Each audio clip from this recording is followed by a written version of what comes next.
చపాతీ రోటీ కాకుండా సంతృప్తిగా రైస్ కూడా తినవచ్చు. Doctor rice, sugar free rice, doctor rice, diabetic rice, sugar పెంచని బియ్యం, డాక్టర్ రైస్. మీరు మాట్లాడుతున్నది భారతీయ జనతా పార్టీ ఎంపీతో మాట్లాడుతున్నారు. భారతీయ జనతా పార్టీ ఒక ప్రజాస్వామికమైన పార్టీ. భారతీయ జనతా పార్టీకి స్ట్రైట్ ఫైట్ తప్ప స్ట్రీట్ ఫైట్ ఉండదు.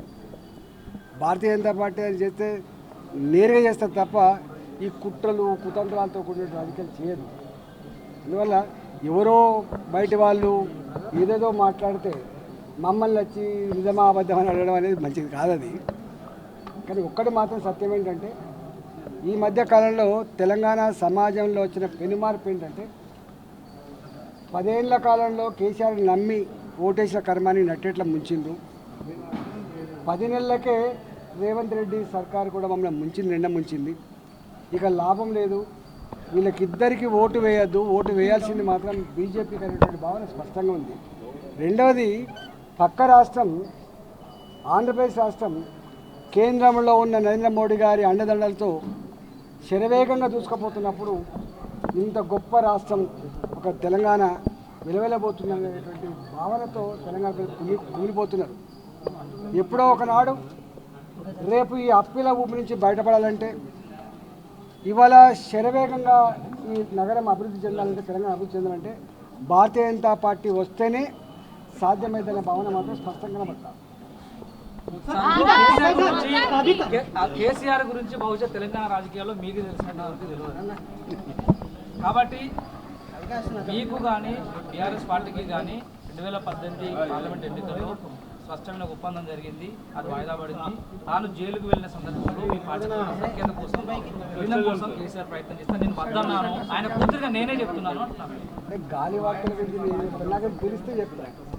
ఇప్పుడు నేను జిమ్మదారి కల్లా రాజకీయ నాయకుడిని, మీకు తెలుసు. 25 ఏళ్ళుగా నేను ఏదైనా ఉంటే వాస్తవం ఉంటే మాట్లాడదు తప్ప వాస్తవం లేదో మాట్లాడతాను. గాలి వార్తల గురించి స్పందించారు. నాకు కేసీఆర్కు దూరమైన ఉద్యమకారులందరినీ కవిత కలుస్తానంటుంది.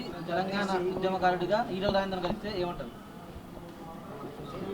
కలవడం అంటే రాజకీయ నాయకులు కలవడం నేరం కాదు. అది ఏ పార్టీలలో ఉండని, ఏ రాజకీయాలు ఉండని, నాయకుల మధ్య మాట్లాడుకొని ఇనుపకంచెలేసింది వాళ్ళ డాడీ నానే వేసింది. నాయకుల ఫోన్లను ట్యాపింగ్లో పెట్టడం, కుటుంబ సభ్యుల ఫోన్ కూడా ట్యాప్ చేయడం, ఒకరి దావతలకు ఒకరు పోకుండా ఉండడం, ప్రతిపక్ష పార్టీల నాయకులు పలకరించడం చేయడం అనేటువంటి కల్చర్ని నేర్పింది కేసీఆర్ గారు. దాన్ని కొనసాగిస్తున్నాడు రేవంత్ రెడ్డి.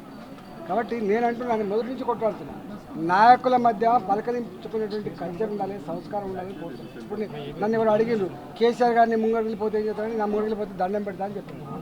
సంస్కారం అది. కాబట్టి డెఫినెట్గా ఇలా కవిత గారు ఏదైతే మాట్లాడుతుందో వారిని అడిగాడు తప్ప నన్నే అడుగుతూ చెప్తున్నాను.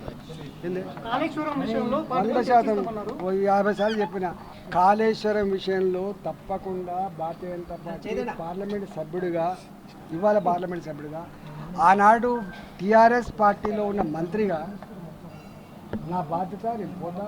మా పార్టీ ప్రజాస్వామ్యాన్ని గౌరవించే పార్టీ, చట్టాన్ని గౌరవించే పార్టీ, న్యాయం వెలగాలని చెప్పి కోరుకునే పార్టీ కాబట్టి డెఫినెట్గా పోతా, పోయి చెప్పేస్తాను.